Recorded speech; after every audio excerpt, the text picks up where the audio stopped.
好多個我朋友其實都問我，到底申請兩地牌有啲咩種類？其實而家目前嚟講，最多人搞嘅話咧，主要係有兩種嘅，一種咧就係投資納稅型，第二種咧就係高薪嘅企業型。咁就先講咗納稅牌先，要香港公司或者澳門公司全資去控股內地嘅公司，上一個年度咧納滿夠15萬啦，咁先可以有資格去申請嘅。然後再講投資嘅高薪牌。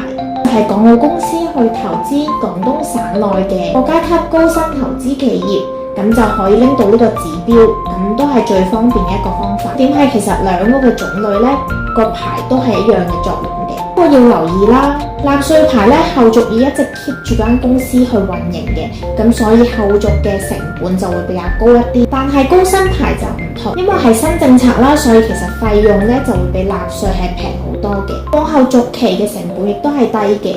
如果你有其他想知嘅話呢，亦都可以私信聯繫